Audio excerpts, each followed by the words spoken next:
Welcome back to another video. Here being the LEGO Star Wars top 5 video. This is going to be the top 5 LEGO Star Wars sets, good sets with bad minifigures. This pretty much means that the vehicle or the set itself, all the building parts of the set are good, but the minifigures kind of take away from it, and the minifigures aren't that good of choices, or just bad minifigures in general.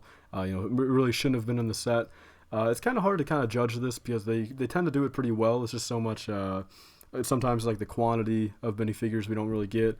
Or there's some sets like where there's 1 or 2 bad minifigures, but it doesn't really count, towards the other 4 or 5 good minifigures. So I try to make a list here with some sets that I feel like they could have just had different minifigures in general, and the sets would have been a little bit more worth the money, I guess.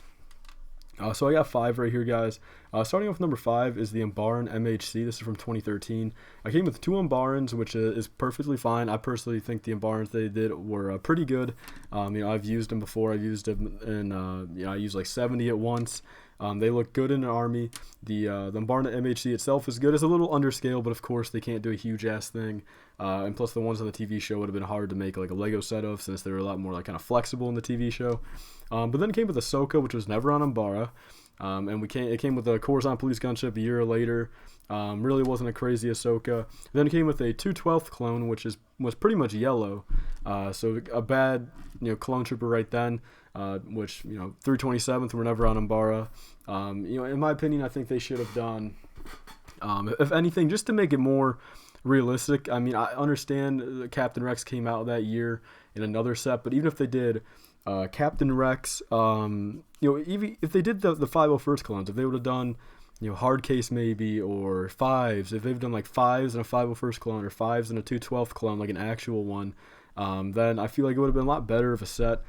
Just because, again, like those minifigures just didn't really do it. They're cool, but for the accuracy of the set, they were really not that good.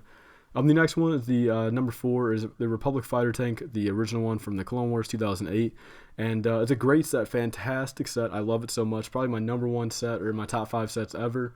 But the minifigures were pretty bland back then. It wasn't necessarily a canon thing. It didn't come out of an episode or a movie necessarily. So I guess you couldn't really decide what figures could go in there. But 2 regular clone troopers, they were cool back then. A lot of people were building armies. But I feel like if they would have included maybe a named commander or a Jedi or something in there, or maybe some droids at least, would have kind of rose the value up a little bit, since it was a little overpriced back then. And definitely, if you're looking for like a minifigure, I feel like if it had like a Commander Bly or something in there, phase 1, that would be a lot better value now, and people would definitely like that set more. Number 3 is the Clone Trooper vs. Geordi Cobalt pack from 2013, and I really do like the set itself. The Clone Troopers are good, but I don't know why they did Droidicas. I've never liked the Droidica design. Again, and I wish they would have done 2 normal Clone Troopers, plain white phase 1, episode 2 clones, and then maybe just even 2 Geonosis battle droids. I mean, that would have been a lot better, for people making Geonosis mocks. The Droidicas, no one really likes them. There's plenty of other designs out there you can make. The Sergeant Clone Trooper, you could have thrown it in the Corporate Alliance Tank Droid or something. A more of a, expensive set that you're not going to get 20 of. You're not going to army build a Corporate Alliance Tank Droid. So you could have got the one-off figure there, and then you could have got 2 Clone Troopers and the cheap little, $13 battle pack. You can find it on sale for $10.